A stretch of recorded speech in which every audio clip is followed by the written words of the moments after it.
ഉദ്യോഗസ്ഥരുടെ പിഴവിൽ ചികിത്സ വഴിമുട്ടി രോഗശയ്യയിൽ വയോധികരായ ദമ്പതികൾ. ആർളം പഞ്ചായത്തിലെ കൂട്ടക്കളം വാർഡിലെ പടന്നമാക്കൽ സുകുമാരനും ഭാര്യ ലീലയുമാണ് ചികിത്സയ്ക്ക് പോലും വകയില്ലാതെ ജീവിതം വഴിമുട്ടിയ അവസ്ഥയിൽ കഴിയുന്നത്.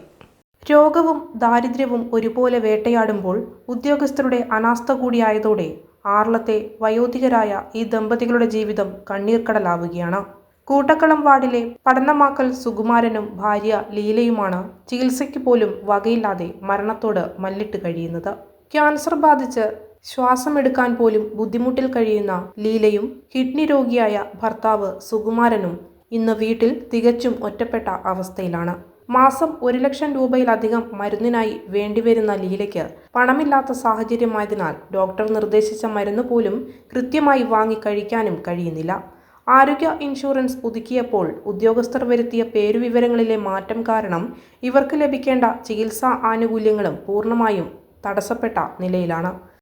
നിത്യ ചെലവിന് പോലും സാമ്പത്തികമില്ലാത്ത ഒരു സ്ഥിതിയാണ്. കാരണം നിലവിൽ മരുന്നൊക്കെ മുടങ്ങിക്കിടക്കുകയാണ്.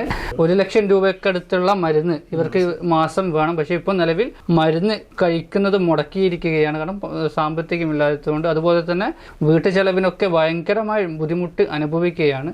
നമ്മുടെ കൂടെയുള്ളത് സുകുമാരേട്ടനാണ്. അപ്പോൾ സുകുമാരേട്ടൻ, ഈ നമ്മുടെ ഇപ്പോഴാണ് ഈ കിഡ്നി രോഗത്തെ അറിയുന്നത്? അത് എത്തിപ്പോയി കുറച്ച് ദിവസം കിടന്നു. അന്നേരം രക്തം രക്ഷയില്ലാണ് ആൻ്റെ ഡോക്ടർ പറഞ്ഞത് കിഡ്നി കംപ്ലൈൻ്റ് ഉണ്ട്. ഓക്കെ. അമ്മയുടെ രോഗം എപ്പോഴാണ് അറിയുന്നത്? 2014 കടിച്ചിന് വന്നതായിരുന്നു. അത് 3-4 പ്രാവശ്യം പോയി ഡിസ്റ്റേലെല്ലാം ചെയ്ത് കഴിഞ്ഞപ്പോഴാണ് ഇങ്ങനെ അറിയുന്നത്. അന്നേരം ഓപ്പറേഷൻ വേണമെന്ന് പറഞ്ഞു. അപ്പം മംഗലാപുരത്ത് ആ ഓപ്പറേഷത്തിന് പോയതായി. അത് കഴിഞ്ഞിട്ട് അവിടുന്ന് 10 ദിവസം കഴിഞ്ഞ് വന്ന് റിസൾട്ട് കിട്ടിയപ്പോഴാണ് പറഞ്ഞ് എന്നെ പോലെ ഗാനശ്രാവത്തിന് അവിടെ തന്നെ കിടക്കാൻ പറഞ്ഞപ്പം പിള്ളേർ കൂടെയുണ്ട്. അവൾക്കൊരു പേടി ഗാനശ്ര സെൻറ്റർ കയറ്റി കിടത്തുന്നത്. അതിന് തിരുവനന്തപുരത്തിന് പോവുക ചെയ്തത്. അവിടെ 2014 തൊട്ട് 7 കൊല്ലം അവിടെ ചികിത്സിച്ചു. അത് കഴിഞ്ഞപ്പം കൊറോണ വന്നപ്പോഴാണ് അങ്ങനെ ചെല്ലണ്ടെന്ന് വിളിച്ച് പറഞ്ഞു, കൊറോണ ചെല്ലരുതെന്ന് പറഞ്ഞ് അങ്ങനെ അവിടുന്ന് പോകുന്നത്. പിന്നെ 2022 തൊട്ട് കോടിയേരിയെ കൊണ്ടുപോയി കാണിക്കാൻ തുടങ്ങി. പിന്നെ അന്ന് തൊട്ട് ഇന്ന് വരെ അതിനുള്ള ഗുളിക കഴിക്കണം. ഈ തൈറോയ്ഡ് ഗ്രന്ഥി എടുത്ത് കളഞ്ഞു. അതിന് സ്ഥിരം ഗുളിക കഴിച്ചുകൊണ്ടായിരിക്കുന്നത്. അതെല്ലാം കഴിഞ്ഞ് ഒരു 21-22 ആയപ്പോഴത്തേന് ഞാനേറ്റ് ഈ മരുന്നും കൈ പിടിച്ചുകൊണ്ടാണ് പിന്നെ ഞാൻ വീട്ടു ജോലിക്ക് പോകാൻ തുടങ്ങി. വീട്ടു ജോലി ചെയ്ത് ഈ 25 ആയപ്പം തൊട്ടാണ് എനിക്കിങ്ങനെ ഈ ശ്വാസം മുട്ടൽ തുടങ്ങി. മേല് മുഴുവൻ എപ്പോഴും പച്ചവെള്ളം പോലെ ശ്വാസം മുട്ടലും തുടങ്ങി. ചുമയും പോയി. ഇവിടങ്ങളിലുള്ള 5 ആശുപത്രിയിൽ പോയിട്ടും രോഗം കണ്ടുപിടിക്കുന്നില്ല. പിന്നെ കണ്ണൂർ ചെന്ന് എക്സ്റേ എടുത്തപ്പോഴാണ് പറഞ്ഞ് പരിഹാരം പോവേ. പരിഹാരം ചെന്ന് എന്നതെല്ലാമാണോ അവ എന്തെല്ലാം ചെയ്യേണ്ട ടെസ്റ്റുകളെല്ലാം അവിടെ ചെയ്തു. 9 ദിവസം കണ്ട് അവിടെ കിടന്നു. പിന്നെ വന്നു പോയി നിന്ന് 10-13 പോക്ക് അവിടെ പോയി. അത് അന്നേരത്തിന് ഒരു 3 മാസത്തിൻ്റെ അടുത്തായി. അത് കഴിഞ്ഞപ്പോൾ അവർ പറഞ്ഞ് ഇങ്ങനെ അവരവിടുന്ന് പുറത്തുനിന്ന് വെള്ളം കുത്തിയെടുത്തു. അത് 3-4 പ്രാവശ്യം കുത്തിയെടുത്തു. അത് കഴിഞ്ഞാൽ പറഞ്ഞ് കോടിയേരിക്ക് പൊക്കോളാൻ. അങ്ങനെ ആ കോടിയേരി പോയേ. കോടിയേരിയിൽ ചെന്ന് പിന്നെ അവർ 1 തൊട്ടുള്ള ടെസ്റ്റുകൾ മുഴുവൻ അവിടെ തുടങ്ങി. അവിടുന്ന് വരും 3 മാസത്തോളം ടെസ്റ്റുകൾ തന്നെ ചെയ്തതിൻ്റെ ശേഷമാണ് അറിയുന്നത് ഇങ്ങനെ കരളിനോ ചങ്കിനോ ശ്വാസകോശത്തിൽ ക്യാൻസർ വന്നു കൂടിപ്പോയെന്ന് അന്നേരം അവർ പറയുന്നു. അവരന്നേരം അവർക്ക് തിരിഞ്ഞത്. അങ്ങനെയാണ് പിന്നെ അവിടെ ചികിത്സ തുടങ്ങിയത്. എന്നിട്ട് ഓഗസ്റ്റിലാണ് ചികിത്സ തുടങ്ങിയത്. അതുവരെ ഈ ടെസ്റ്റുകൾ ചെയ്യുക ചെയ്തത്. ആരോഗ്യ ഇൻഷുറൻസിൻ്റെ ബന്ധപ്പെട്ടവരോട് അവരെന്താ മറുപടി പറയുന്നത്? ബന്ധപ്പെട്ടവരോട് പറഞ്ഞപ്പോൾ മാറ്റാൻ പറ്റിയാലെന്ന് അവർ പറയുന്നത്. അല്ല, ഇനി എന്തെങ്കിലും ഇതിന് വരണം, ഇത് മാറ്റേണ്ട സമയം വരണമെന്ന് മാത്രമേ പറ്റുള്ളൂ. ഇവിടെ വന്ന് പാർട്ടിക്കാരൊക്കെ ആധാറും കാർഡും ഒക്കെ കൊണ്ടുപോയിട്ടൊന്നും ഒരാക്കി കൊടുത്തില്ല. അത് കാരണം അങ്ങനെ ഒരു തരത്തെയും എന്താ ചെയ്യേണ്ടെന്ന് ഓർത്ത് ഇവിടെ ഇരിക്കുക. ആരോഗ്യ ഇൻഷുറൻസ് പുതുക്കേണ്ട സമയത്ത് പുതുക്കാൻ പോയപ്പോൾ പഞ്ചായത്ത് ഓഫീസിൽ നിന്ന് അവർക്ക് വേണ്ട ഒരു ഭാഗപ്പിഴ, നമുക്ക് കിട്ടേണ്ട ഇൻഷുറൻസിൻ്റെ തുക അത് നഷ്ടപ്പെട്ടു. അതിൻ്റെ ഭാഗമായിട്ട് ടെസ്റ്റിൻ്റെ എല്ലാം യഥാർത്ഥ പൈസ, ഭീമമായ പൈസ മുടക്കിയിട്ടാണ് ടെസ്റ്റുകൾ ഇവർ ചെയ്തിട്ടുള്ളതെന്നാണ് അറിയാൻ സാധിച്ചത്. വാർഡ് മെമ്പറൊക്കെ വന്നു കത്തുകളൊക്കെ തരുന്നുണ്ട്, പള്ളിക്ക് കൊടുക്കാൻ 3-4 പള്ളിക്ക് കൊടുക്കാനൊക്കെ ആയിട്ട് കത്തുകളൊക്കെ തന്നു. കത്തുകളും കൊണ്ട് ചെല്ലുമ്പം അച്ഛൻ പറയുന്നത് ഇവരമ്മിനിങ്ങാന്ന് പോയത്. എന്താണ് പറഞ്ഞത് അവര്? പൈസക്കാണെങ്കിൽ ഒരു നിരോധമില്ലെന്ന്. ഓക്സിജന്റെ ഒക്കെ ഡെയിലി വെക്കണം. അങ്ങനെ ഓക്സിജന്റെ ഇപ്പം ഡെയിലി വെക്കും, ഒരു 3-4 പ്രാവശ്യം ഇപ്പം വെക്കുള്ളൂ. ചിലപ്പം രാത്രിയിലൊക്കെ അറിയാതെ വീട്ടിൽ പോകും, നേരം ചുമയ്ക്കും, അന്നേരം ഒക്കെ ഓക്സിജൻ വെക്കണം. അങ്ങനെ സ്ഥിരം വെച്ചുകൊണ്ടിരിക്കണം. എന്നാലും ഒരു 4 പ്രാവശ്യം ഇപ്പം വെക്കണം. വീട്ടു ചെലവൊക്കെ എങ്ങനെയാണെന്ന്? വീട്ടു ചെലവ് 3-4 മാസത്തിന് ഇവിടെ ഒരു മടവുണ്ട്. അവർ കൊണ്ടുവന്ന എല്ലാം ഓഗസ്റ്റ് 15-ാം തീയതി അരി തൊട്ട് സോപ്പ് വരെ മേടിച്ച് 2-3 മാസത്തിനുള്ള സാധനം കൊണ്ടുവന്ന് തന്നു. പിന്നെ ഈ അയൽവക്കംകാരൊക്കെ ഒരു 5-6 വീട്ടിലുണ്ട്. ഇവരൊക്കെ ഭക്ഷണമൊക്കെ ഉണ്ടാക്കി കൊണ്ടുവരുമായിരുന്നു. അന്നേരം എനിക്ക് ഒട്ടും ആവതില്ലായിരുന്നു ഞങ്ങൾക്ക് 2 പേർക്കും. അത് കാരണം അയൽവാസികളായി ഇതെല്ലാം ചെയ്തുകൊണ്ടിരുന്നത്. അതിദാരിദ്ര്യ വിഭാഗത്തിൽ ഉൾപ്പെട്ടിട്ടും ഒരു സർക്കാർ ഉദ്യോഗസ്ഥൻ വരുത്തിയ പിഴവ് മൂലം അർഹമായ സൗജന്യ ചികിത്സ ഈ നിസ്സഹായവർക്ക് നിഷേധിക്കപ്പെടുകയാണ്. ശാരീരിക അവശതകൾ മൂലം സ്വന്തമായി ഒന്നും ചെയ്യാൻ കഴിയാത്ത ഇവർക്ക് അയൽവാസികളും വാർഡ് മെമ്പറുമാണ് ഏക ആശ്രയം.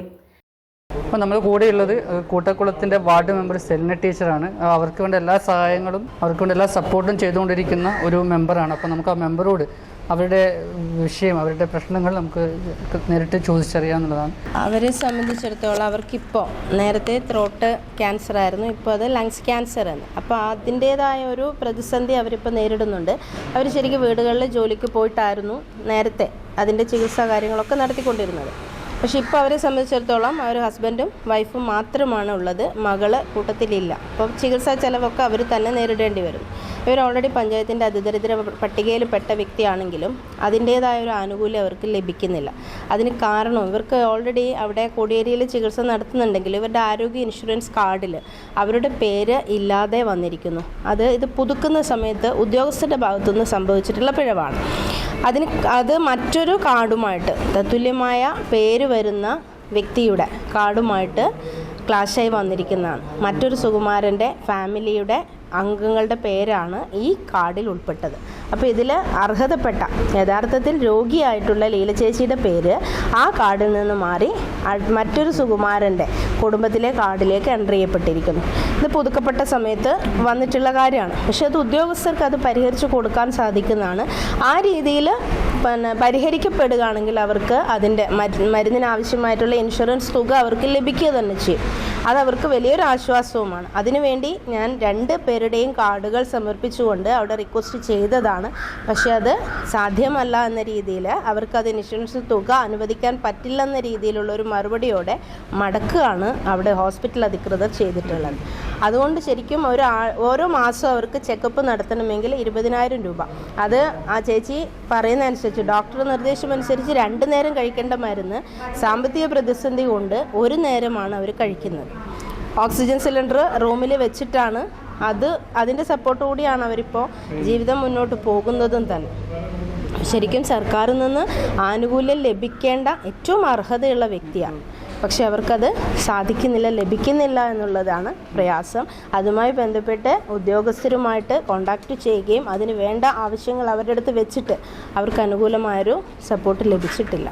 പഞ്ചായത്ത് തലത്തിൽ ഒരു വ്യക്തിക്ക് വേണ്ടി ഇത്രയും ഭീമമായ തുക അലോട്ട് ചെയ്യുക പ്രയാസകരമാണ്. അതുകൊണ്ട് തന്നെ സർക്കാരിലേക്ക് ആ ഒരു ആവശ്യം വെച്ചുകൊണ്ട് റഫറിങ് കൊടുത്തിട്ടുമുണ്ട്. പിന്നെ ചെയ്യാവുന്നത് ഇതേപോലെ ഏതെങ്കിലും സംഘടനകളിൽ നിന്ന് സാമ്പത്തിക സഹായം ചോദിച്ചുകൊണ്ടുള്ള റിക്വസ്റ്റ് ലെറ്റർ ഞാൻ അവർക്ക് തയ്യാറാക്കി കൊടുത്തിരുന്നു. പലരിടത്തും അവർ സഹായം തേടുകയും ആ രീതിയിലാണ് മരുന്ന് മുന്നോട്ട് അവർ കൊണ്ടുപോകുന്നത്. പക്ഷേ ഇത് എത്ര കാലം വരെ എന്നുള്ളത് ശരിക്കും വ്യക്തമല്ല എന്നുള്ളൊരു സാഹചര്യം തന്നെയാണ് ഇപ്പോൾ ഉള്ളത്.